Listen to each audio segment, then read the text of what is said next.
All right. Well, good morning and good afternoon, everyone. Thanks for joining today's Exploring by the Seat of Your Pants event. My name is Joe Gorowski, and I'll be your host for today. Great to see the group starting to join in live via YouTube. I can see people have already been joining. People have already been sending in some questions, which is awesome.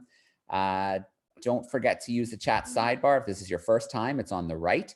You can let us know where you're watching from and send in some questions, and we'll be sure to work them into the live event. So it's great to see so many parents, educators, and students joining us live from home today. You can see I've got a co-host with me. This is Finn joining me. Finn 7, Finn's in grade 2. Can you say hi to everybody? Hi.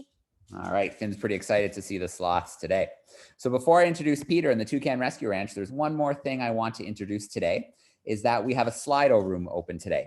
And so what that means is you can go and open Slido. So follow the link I'm going to share in the chat sidebar. I've just shared it now. And you can use the event code SLOTH. So the event code is SLOTH, and that will bring you into a room where you can put some questions in. You can upvote other people's questions, and then we're going to have a live quiz during today's event. So you can take part in the live quiz as well. So if you look in the chat, you can see the link to Slido, and the event code for today is SLOTH. And I hope to see a lot of groups joining us there because we're going to have a fun quiz later. We'll see who comes out on top. All right, let's go to the Toucan Rescue Ranch now in Costa Rica. So they've been focused on care, rehabilitation, and release of national wildlife since 2004. The Toucan Rescue Ranch provides sanctuary while giving treatment, rehabilitation, and when possible, releasing the animals back to their natural environment. They specialize in toucans, sloths, and owls. However, can at any given time can have an array of wildlife from weasels, porcupines, cats, kinkajous, parrots, and so forth. So we're so excited to have Peter joining us live today. Peter, I'm going to turn your microphone back on. Okay. How are you doing today, Peter? Hi everyone, how are you doing? Welcome in Costa Rica virtually in the Toucan Rescue Ranch. So my name is Peter. I'm originally from Hungary and I'm volunteering here at the Toucan Rescue Ranch for over a year and a half now. So I do all kind of animal rehabilitation as well. We also working with the volunteers together to make sure everything is in order at the Toucan Rescue Ranch, closely with the management, other parts of the management. So I'm going to turn my camera around and then we can start to talk about sloths, because as you can see, they climbed a little bit away, but you can see 3 sloths there. I'm just going to try to find an angle where you can see them a little bit better. So the sun is not shining right in the camera. So these sloths here are all rescued animals. As Joe mentioned already, we are basically a rescue and rehabilitation center. So we are definitely not a zoo. Our aim is to rehabilitate every single animal which arrives here and release them back to the wild, which we have a really high rate of success on that. And we also released more than 100 sloths already back to the wild. And when we release a sloth, they all get a radio collar. And even after release, we monitor them for months to make sure they are doing really well in the wild, because if we see any issue with them, we can retrieve the animal and we can give them more training or more medical help is needed. So the sloth in Costa Rica exist in different locations. In Costa Rica, we have 2 different kinds of sloths, and the 2 different kinds of sloths has an overlap of habitat, which is the lower parts of the country, because in Costa Rica, the 3-fingered sloth, that's the one what you see in a Zootopia movie, or usually in other movies, the constantly smiling face one lives only in the lower parts of the country. So they are not really living there where we are now, because we are in almost 5,000 feet elevation. But the 2-fingered sloth, what you see on the picture, that live is coming from there because their diet is so different. Everyone thinks sloth only eats leaves and just hanging on the tree and basically doing nothing else. This is not true. There's so many things what the sloths do, and because the diet is different, like the 2-fingered sloth, what you see on the picture is not only eating leaves and just hanging on the tree. They travel quite much, like even daily, sometimes even between trees. And they eat not just only leaves, they also eat fruits, bird eggs, maybe bird chicks if they have access to it, and also maybe even a slow lizard. So these guys, because they have a lot of protein, what they eat, they have the energy to move much, much more than the rather than three-fingered sloths, which lives only in the lower areas in the country. And also because they have more energy, they can live high up here where the climate is much more cool than the beachy areas. So from sloths, when we receive sloths, it can be an injured sloth or it can be an orphan sloth. They immediately get a medical checkup when they arrive here, and then it decides what's going to happen to it. It has to stay at the clinic or is going to the nursery when they get fed by the specially trained people who take care of the sloths at the Toucan Rescue Ranch, because many volunteers are not allowed to work with these animals because these animals are much, much more aggressive and much, much more sensitive than many people think. These ones biting, they are scratching you, they are very, very strong. So even when we receive a very injured sloth, we need minimum of 4 people normally to take care of a sloth. So basically, these sloths, what you see on the picture, these are the two-fingered sloths. And as you can see, they have a brownish fur, not the grayish greenish what you see on the three-fingered sloth. Also, you can see over there, I think that's Snickers there. He has like a piggy nose, not really the black nose. He has no eyeliners like the three-fingered sloth has. So they look very, very different, and their fur is much, much more dense. They have much more fur than the three-fingered sloth. And also these guys has only 2 fingers on the front legs. That's why we call them two-fingered sloths. While the three-fingered sloth has 3 fingers on the front legs. But both sloths has 3 fingers on the back legs. That's why we call them finger sloths here and not toad sloths, which is the official name of these animals. The two animal is different anatomically as well, not just the number of fingers and how they look like, but they have different numbers of bones. You can see these guys has relatively long neck, a relatively short neck. So that's why, because these guys has only 5 bones in their neck, while the three-fingered sloth, the constantly smiley one, that one has 9 bones in their neck. That's why those guys can turn their head around 180 degrees, while these guys barely can turn their head compared to the three-fingered sloth. Also, the difference, these guys, I'm just gonna turn around and I'm gonna show, you can see this guy has no tail at all. While the three-fingered sloth has even a little tail, which is, looks like a bear tail, and they use that to dig a little channel when they go to the toilet, so their pee and poo is immediately going away. We are so lucky he's coming down. Look at that handsome face over there. Hey, dude. So these guys are staying here at the Toucan Rescue Ranch if they arrived freshly born 2 years, because that is how long are they staying with their moms in the nature as well. So we developed a school system for the sloths. We have a sloth preschool where they are living in buckets, and we give them milk every 3 to 4 hours every day. Then they are in elementary school where they are still having milk a couple of times a day, but they are living daytime on what we call a sloth structure. And also we take them to exercise to the trees as well, but they are eating already a lot of leaves. We give them cooked green beans and carrots, chayote, which is a local vegetable. If you know, kohlrabi is similar to that. So they are doing really well on this basic diet. And after they grown up, I mean like weaned off from milk, then we put them in cages and they spend a lot of time outside. That is a really good stimulus for them, because these guys have to experience the rain, have to experience the trees, like different type of trees, how the tree is moving when the wind blows it. So it's a good training program to them.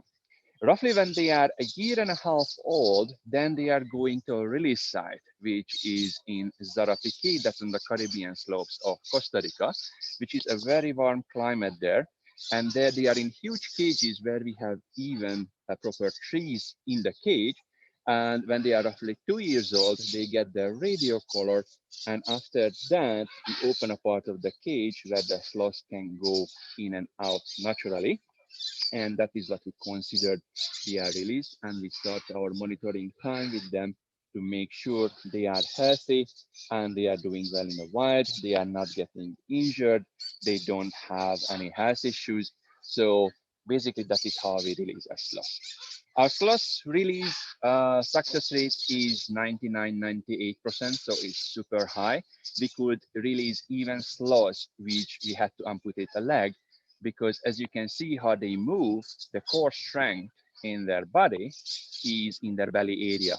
So if they are able to crunch up, they are able to move nicely, they are able to swim, and they are able to take care of themselves, we can release a sloth even on 3 legs, because it's not a huge issue for them, fortunately. You can see another one coming there, and you can see the difference of the coloration even between the same kind of sloth. You can see he has a much more darker color, and is coming from individual differences, just like we humans have different faces, they have different heights. So it's all like the same with these animals too.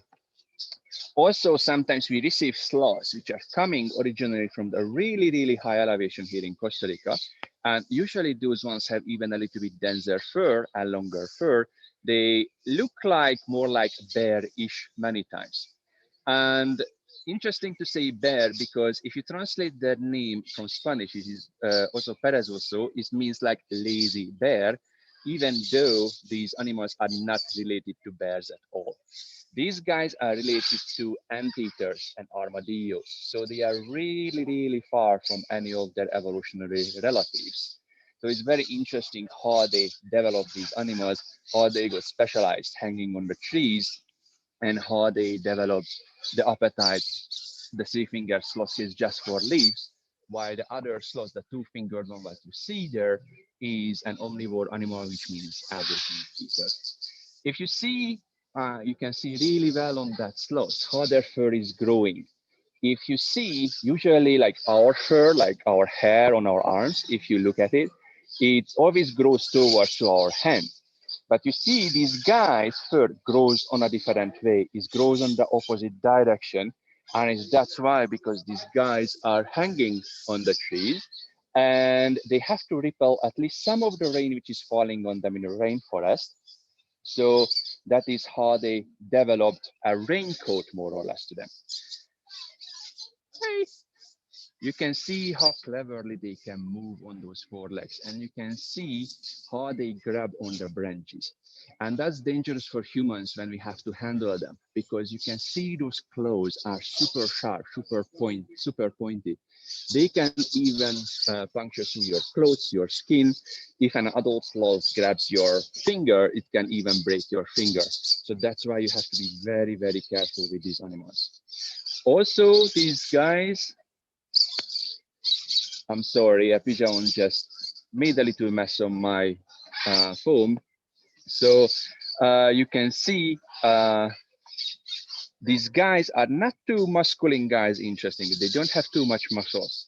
Their body weight is coming mostly from the amount of food what they are digesting, because they have a multi-chamber stomach, just like cows. They have 4 chambers and they have a lot of bacteria in that belly. So these guys digest their food very, very slowly. That's why some of the sloths, the 3-fingered sloths, can live only in the lower areas in the country where it's much warmer, because their digestion is so slow, they don't even have enough energy to maintain their body heat. So you can see these guys, they have a big belly. Most likely that's why, because they would have to go to a toilet relatively soon, because these guys go down to the ground when they have to go to the toilet. And they do that because the sloth pee and poo is very smelly, So they are going down to the ground in rainy nights to make sure no one smells them when they are going to the toilet. Also, because they have to go down and is a huge energy expenditure, they don't go to the toilet too often. They are going to the toilet once a week or maybe once in 2 weeks. So when these guys are going down to the toilet, they is a really long process to them. So when they start to pee and poo, it takes long minutes. An adult sloth can pee 4 pints of 2 liters, and they can poo 1 kilo or 2 pounds in the same time. The sloth poo, we don't have any sloth poo here right next to the trees because we had a big rain last night. But the sloth poo very dry, and it looks like almost like deer pellets, or if you know like the goat poo, they look like that, or like roasted coffee beans if you know how the roasted coffee beans looks like. So it's a very interesting how these animals are surviving in the wild. They don't have too many predators naturally. The main issue these days, unfortunately, deforestation, also poaching. People want to have a sloth, unfortunately, as a pet, and it's really difficult to take care of them. So it's definitely not a good idea. And also they are aggressive, as I mentioned. So these are the main issues. So the natural predators for these animals are mostly harpy eagles, which is not too many left in the wild. Also, maybe some bigger cats attacking them. It can be an ocelot, a jaguar, or a puma. And of course, stray dogs, unfortunately, attacking them when they are on the ground. And we receive many sloths, unfortunately, because the sloths using the power lines, the electric cables, as a branch to move from one place to another. And that's really bad to them because they can get electrocuted. Here is the other slothy, came down for some sloth chocolate, which is hibiscus flower, because these flowers have a lot of sweet nectar, and even you can see the parts of the flower is very sweet, and this sloth loves it so much. So many times it happens when these animals are on the trees where they are exercising, we have to use these flowers to try to get them down because they don't like to get handled even when they are young like these ones. Also, we don't want them to kind of peel off from the trees because that's always for them like instinct, right? Like, oh, a predator is attacking me. So that's not a pleasant experience for these animals. So we try to trick them down from the tree naturally, so we don't have to handle them if it's not necessary. Does anyone has any question about the sloth so far? All right, Peter, thank you so much for getting us started with a some great information about the sloths, and it's fun to watch them eat their little chocolates, their hibiscus. Yeah. They definitely enjoy that. That's pretty awesome. So yeah, the groups who are joining us live on YouTube, Peter, we've got over 100 groups tuned in with us right now, which is pretty awesome. Oh, wow. All over the place. I just want to remind them to introduce themselves in the chat sidebar and send us in some questions.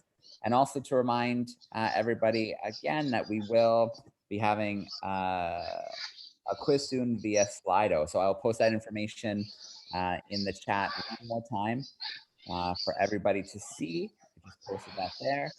And let's meet some of our camera groups to get some questions from them. So we have Mrs. Ayer joining us. She's representing Ontario Career School in Toronto, Ontario. So I'm going to turn her microphone on and see how she's doing. There we go. Okay. How you doing, Mrs. Ayer? Hi, everybody. Hi, Peter. Thank you for volunteering with the sloth. That's amazing. Anytime, like, it's my pleasure. I love it, and I recommend to everyone to join a rescue center for a few months in their lives. All right, Mrs. Ayer, do you have any questions that will come in from any of your students yet? Yeah, we wondered a little bit more about their food. Are they vegetarians? Are they herbivores? And also, Peter, how long do you live there to volunteer? So the sloths basically is the two different kind of sloths what we have in Costa Rica. What you see, those are omnivore animals, so they are not vegetarian. Even we give them eggs, usually as like scrambled eggs, basically, when they wean off from milk because they need the protein. So in a forest, these guys are eating even bird chicks or bird eggs if they have access to it. and they even have 4 fangs, which are ever growing just like all other teeth. So these guys can really bite, and they can really take care of the little animals what they want to catch. So myself, I came to volunteer to Costa Rica in 2018 September, originally for 3 months. And as 3 months basically still lasts even today. So that's why I'm here in Costa Rica. All right, so I've got my co-host Finn joining us today, and he'd like to ask a question today. So here you go, buddy. How long do sloths live? The sloth sleeps depends on his 2 fingers or 3-finger sloth. The 3-finger sloth is a much more sensitive animal. They live roughly 20-25 years in the wild. The 2-finger sloths, what you see there, they can live roughly 30-32 in the wild. But in zoos, they live over 40 relatively easily if they get the proper care. And I read an article not too long ago in Germany, if I remember, in Berlin Zoo, they have a sloth where a 2-fingered sloth just passed 40. So they can have, past 50. So it's one of the oldest sloths ever known. All right. So we have Mrs. Elliott joining us today. I'm going to turn her mic on so she can say hi. And some of her students are joining us in the call as well today. Mrs. Elliott, how are you doing? Oh, I'll need you to unmute from Mrs. Elliott, I guess. I don't have control right now. There we go. We're good. We're joining from, around Vermilion Bay area in northwestern Ontario. And cool. thank you so much for continuing to do this. And it's so cool to see the sloths. My daughter's joining too to watch. One of the questions that just came in, and it was one of mine too, question from Joella was, how big do the sloths get? They look a lot bigger than I thought they would. These So are we're wondering that. These are teenager sloths, what you see. So actually, these are not even big sloths, what you see on that tree. An adult sloth, a 2-finger sloth, is in kilos is like 7 kilograms, which is roughly 14 pounds. And they can go up a little bit higher, especially because of that weight, the pee and poo, what they can store up. So our biggest sloth, if I remember correctly, is Georgie, and his weight is over 10 kilos, 20 pounds. The males are bigger than the females normally. The 3-finger sloths, they are a little bit lighter. Those are like 6 kilo, 12 pounds usually. Even when you see when they are moving on the tree, they look much more skinny, much less compact. They have much more this spiderish looking body with longer necks, longer arms, and also a longer, skinnier body. All right, so we're going to jump to YouTube now. We're going to grab a question from YouTube. And this is from Adam and Milton. And Adam wants to know if sloths ever like to spend times in groups. Do they stick in family groups, or are they more solitary? The sloth is a very solitary animal. Doesn't matter which kind of sloth. So the guys, what you see here, these are because they are teenagers and they don't have moms. They still hang out together. But when the sloth weans off from milk, it starts the separation process even from their mom. So after a while, the baby just wanders off and they never meet again. These sloths, which is growing up here, they are growing up together like in small groups, like 4, 5, 6 sloths, because they can cuddle each other. We do not want to cuddle the sloths. So they act for each other like kind of mom furry figure. So we don't have to cuddle the sloths. That's why this like this. But even these guys, when they are growing up together, when their separation process starts from their mom, they start to separate from their best buddies even. So these guys gonna live totally alone in the wild as well, and they're not gonna look for each other. When sloth meets, is usually breaks out in a little fight or even a bad fight, or they meeting to mate. That's the other purpose. Or when you see 2 sloths together, it's usually a mom and the baby.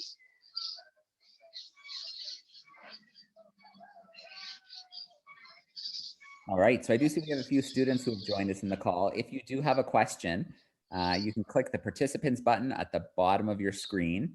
And on the right, you should see an option to raise your hand. So it raises kind of a little blue hand next to your name. And that's how we'll know that there's a question from one of our students who's tuning in on camera.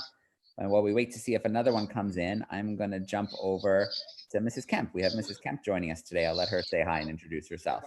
If you want to just unmute for me, Mrs. Kemp. Hey, there we can go. you hear me? We got you. Yes, absolutely. Hi.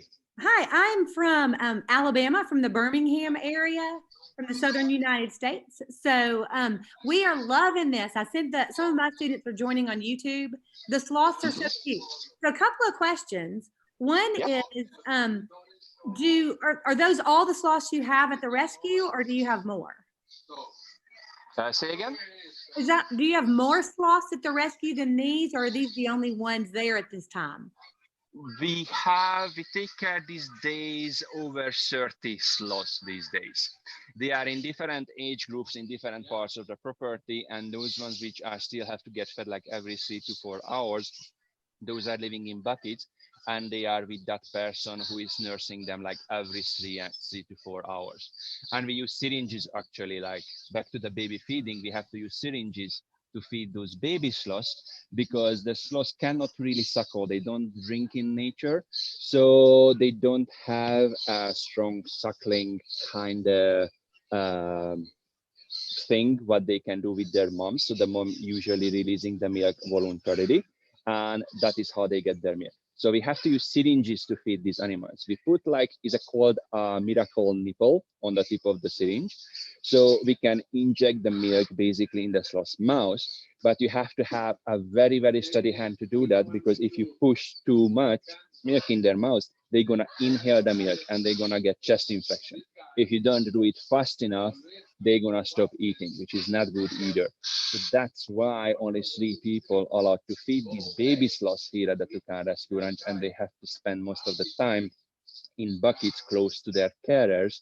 So we know how they fed, we constantly monitor their weight, we check with every single feeding how much milk they take, and we use raw goat's milk to give to these animals, and we put many times a patch of pedialyte in it to give them extra electrolytes.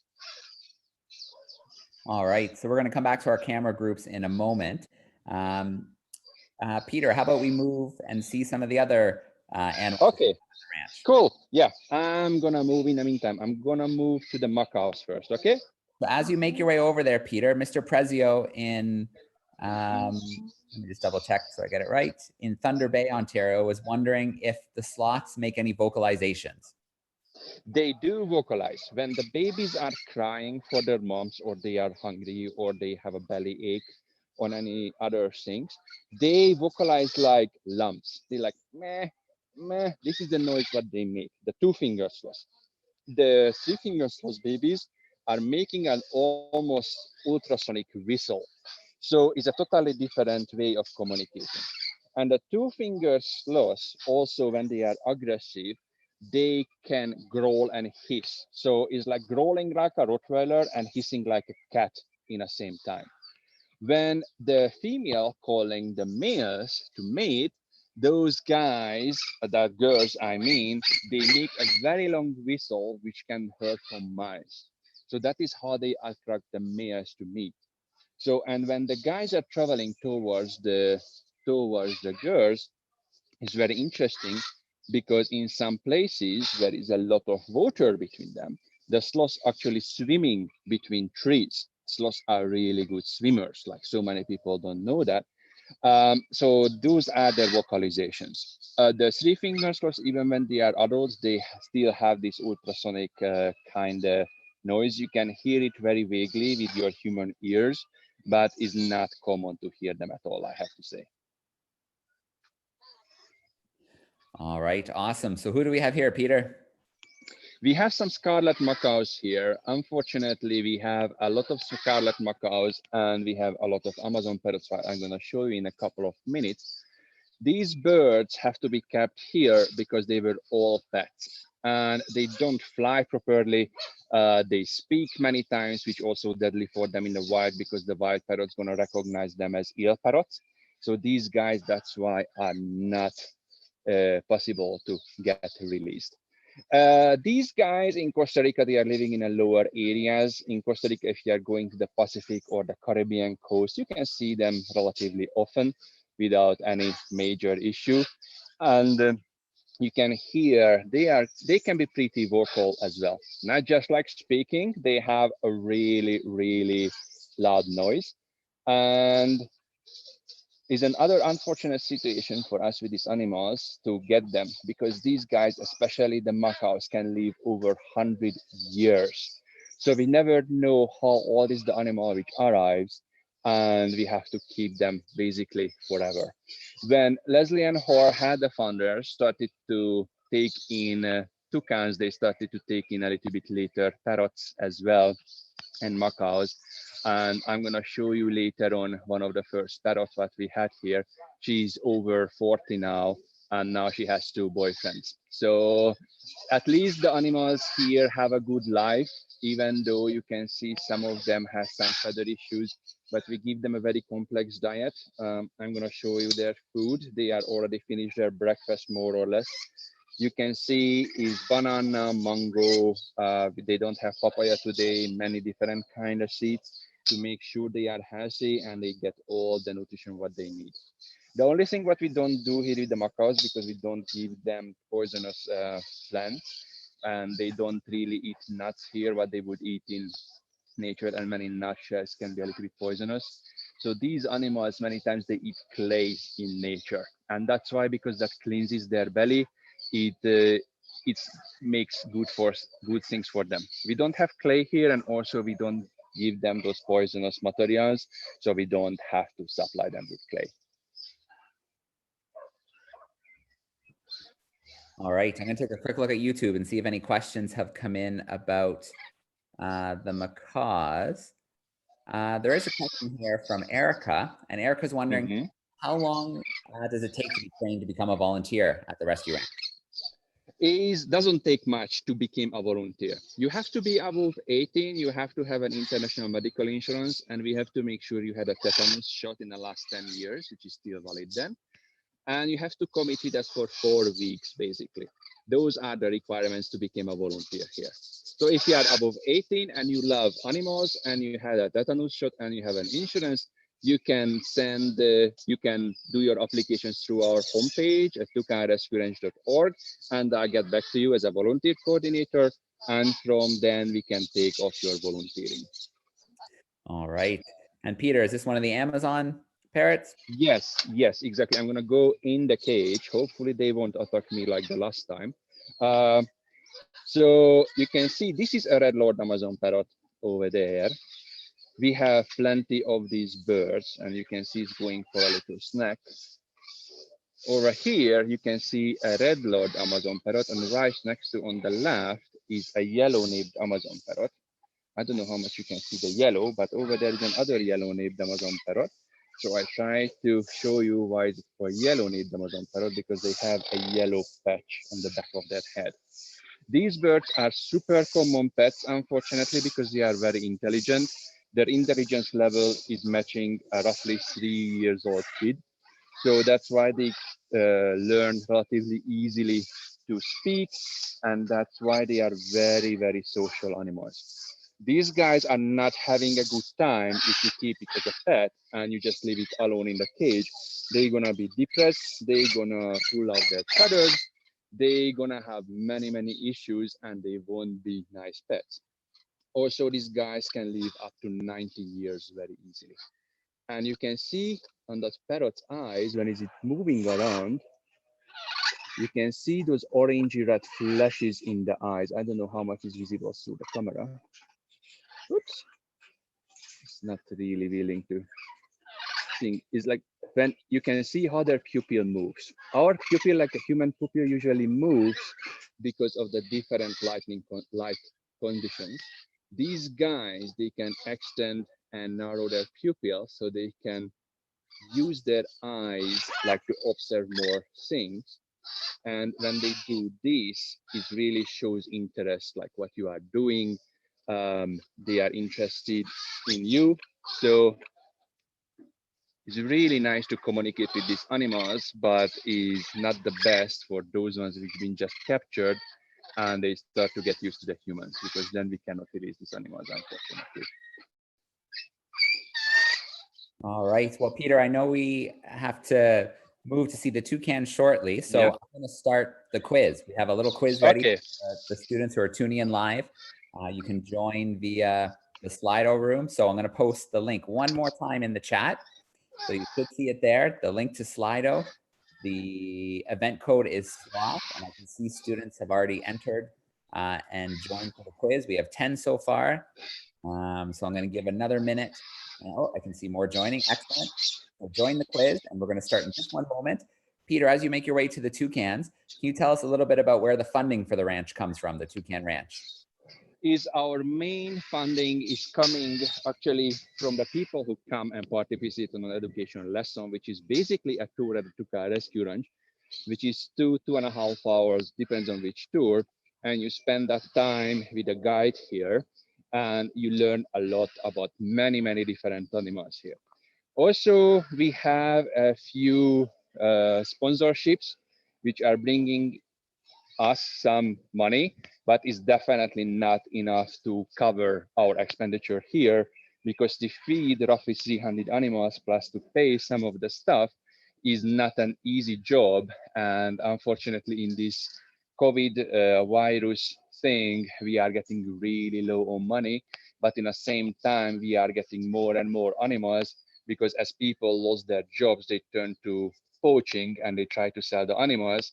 So just yesterday, we received like 15, 20 animals, including birds, coati, and so many other things as well. Okay, so in the chat sidebar, I did post the link to the Toucan Rescue Ranch. Thank you. You can check it out there. And, you know, if you enjoyed today's lesson and you want to do something to help out a little bit, there is a donate option, and any little bit helps feed the animals and help them do the amazing work that they're doing. So we do have the toucans in the background, and I've spotlit it on the screen, but we're going to start the quiz before we meet the toucans. So it's up and ready. It's 20 seconds on the clock for each question. The first question is up. A sloth's scientific name is bradypus. What does that mean in Greek? So is it long claws, tree dwelling, upside down thing, or slow feet? You've got about 7 more seconds to answer the question.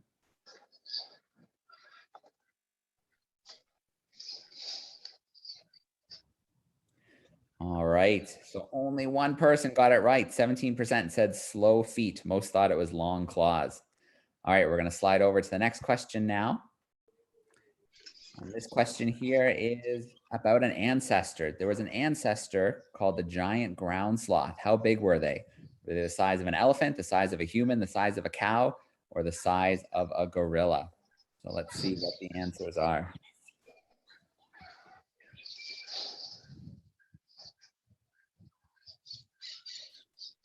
All right, 50% went with size of a gorilla, but the answer was actually the size of an elephant. So the ground sloth was huge, and nobody picked that one.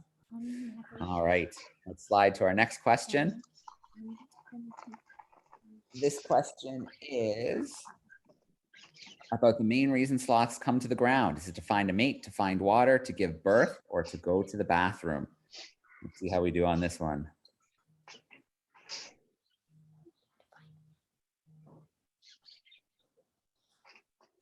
All right, good job on that one. 71% went with to go to the bathroom.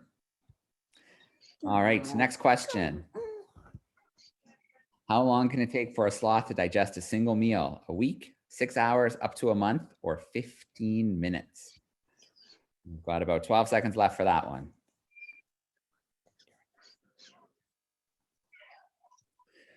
All right, 5 more seconds. All right, most went with a week, but congratulations to those who went up to a month. And our last question for today, in the wild, up to how many hours can a sloth sleep in a day? So 5 hours, 9 hours, up to 20, or 7 hours. Let's see how we do.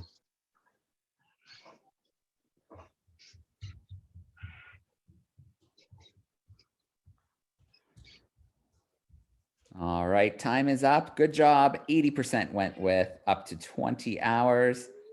Let's take a look at our leaderboard. And we got to give a huge shout out to Troy. Troy got 3 out of 5 in 58 seconds. Harriet was in second place, 2 out of 5 in 35 seconds. And Kiki, 2 out of 5 in 38 seconds. All right. Peter, thanks for letting us take part in that little quiz. We're ready to learn a little bit about the toucans. Yeah, see here, these are called the rainbow or keelbill toucans. These are one of the most common toucans in the country. And these guys are here because they were pets. These toucans sometimes laying eggs, and we can hatch the eggs, or they can hatch their eggs, and we raise the babies, or they raise their babies, and then we can release them. So many people think toucans only eat fruits, and that's why they have the big beaks, because they make their nest with their big beaks. First of all, the toucans are not only eating fruit. The toucans are omnivore animals. Basically, they are eating everything. And you can see that one is showing a little aggression, actually, with those leaf kind of movements. But toucans eat from fruits all the way to bird eggs and bird chicks, or maybe lizards and snakes even, everything. So I try to get a little bit close. These are relatively friendly normally. I hope through the camera you can see the size of the beak, if it can focus on it. Yeah, a little bit. So you can see the side of their beak. Now when it's like try to catch the phone, you could see their beaks, the side of their beaks is serrated. It acts like our teeth. So that is what they use to chop up the snakes, lizard, crush the bird eggs. So that is a really, really interesting thing. Also, toucans don't make their own nest. They steal nests, especially from woodpeckers. Many times they even actively watch the woodpeckers while they are making their nest, lay their eggs. And when the woodpeckers lay their eggs even, or finish their nest, they scare the adults away. They can eat the babies or the eggs, and they move in. So for us as well, to breed toucans, we need really good copies of woodpecker nest, because the toucans are very, very fussy about the shape. In fact, about the toucans, everyone sees they have a beautiful, huge beak. And as I mentioned, they don't use that to make their nest. They can use it, of course, to catch animals or open fruits.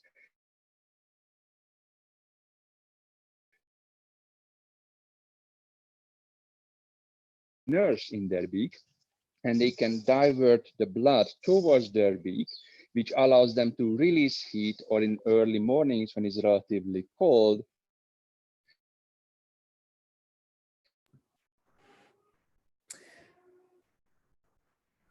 in their body.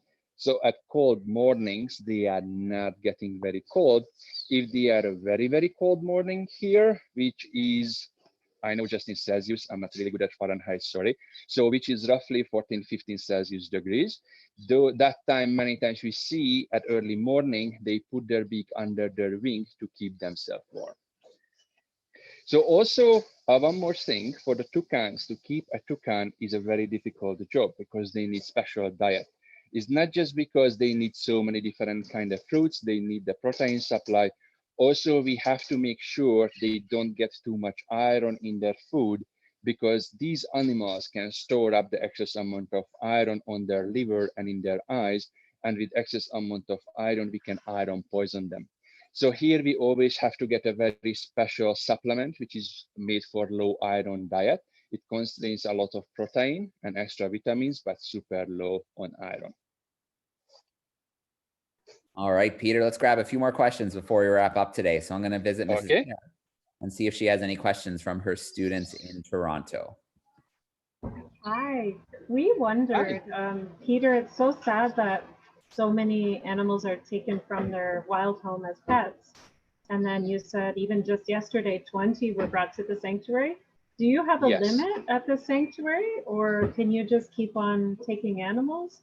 And then also, do some of them get released back into the wild? Exactly. So basically the animals which are arriving here to the Toucan Rescue Ranch, because many of them are arriving in really bad condition because of bad keeping or accidents or any other issues. We can save roughly 60-65% of the animals, arrival animals, and we can release 30-35% back to the wild. Usually the release is relatively easy with certain species like some birds, tanagers, and some other animals, or even porcupines if they don't have any health issues, while many other animals is more problematic. We have to take them for long. So we don't really have a limit. Our limit is basically our finances and space. But right now we are still have space to take in animals. And also if we will have the finances, we want to buy like nearby property as well and extend even further because we don't like to turn away any animal. We are a fully functioning rescue centers. The only animals that we are not taking care of, those are venomous snakes, because we don't have trained people to take care of venomous snakes. But from iguanas all the way to monkeys and ocelot, we take care of everything. If we received a young monkey, those are usually after we made sure they are healthy, they don't have any issues. We transport them to other rescue centers where they are specializing for monkeys so they can release them, because we don't have a monkey release program. All right, Mrs. Kemp, I'm going to turn your microphone back on, see if you have another question or two from your students. Okay, how big are the toucans compared to the macaws? I can see the toucan, but it's sort of hard on camera to tell the actual size. Like, about how big do they normally get? Like half of the size. If you don't consider the tail feathers, like without the tail feathers, then it's 2/3 of a macaw normally. Okay. Depends on the toucan, because what you see here, these are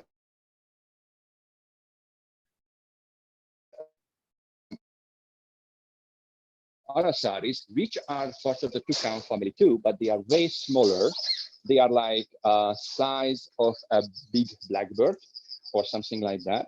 And you can see these ones looks very, very different. Mm-hmm. And these are called the arasaris. What you see, there is a collared arasari. Over here, you can see a fire-beard arasari. You can see, especially the beak coloration is very different. All right, and Mrs. Elliott, I can pop your microphone on one more time. Do you have another question from your students? Sure, can you hear me? We got you. Yes, absolutely. Yeah. Thank you. This question, sorry, it goes back to the sloths, but we missed how much they pee and poo each time they go down. It sounded like a whole lot. Is a lot. So an adult sloth can pee 2 liters, which is roughly 4 pints, which is a lot. That's why it takes them long minutes to release all that pee. And even an adult sloth, when they are going to the toilet, when they start the pee and pooping session, you can see their bellies start to physically shrink. So before they go to the toilet, they look like a pear, like the shape towards their bum is a bigger area there. And when they finish their peeing and pooping session, then they became a little bit more skinny looking creatures. And the poop, they can poop up to 1 kilo, which is 2 pounds of poop normally. All right, that's pretty darn impressive. Yeah. Cool. Well, Peter, I'm going to grab one more question from YouTube. This question is about the beaks of the toucans. What purpose does the bright color serve? Does it serve a purpose?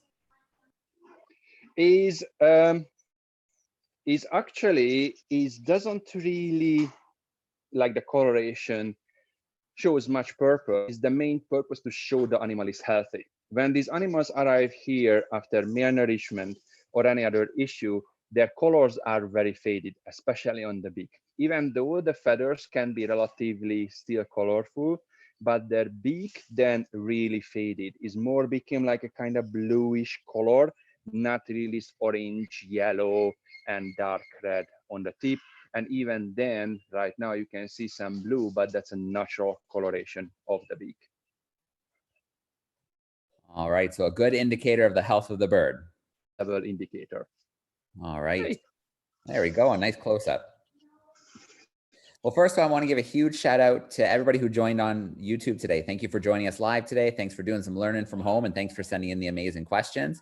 I want to thank our educators and our students who joined us live on camera today for sending us in some awesome questions and joining us. And obviously, Peter, a huge thanks to you and everybody at the Toucan Rescue Ranch for the amazing work you're doing. Thank you. And I also would like to say a huge thank you for all of you guys for being interested in Costa Rica, Costa Rican wildlife, and the Toucan Rescue Ranch itself. And we really hope we're going to see you face to face some point as well here on one of our tours in Costa Rica. Excellent. Well, thanks everyone for joining in. If you stick on this channel for about 9 minutes, we're going live at the Philip J. Curie Dinosaur Museum in Alberta. So you might want to check that out in about 9 minutes, any students who want to stay on. Otherwise, we'll see you on another Exploring by Cedar Pants event. And again, thank you so much everyone for joining us, and a huge thank you to you, Peter.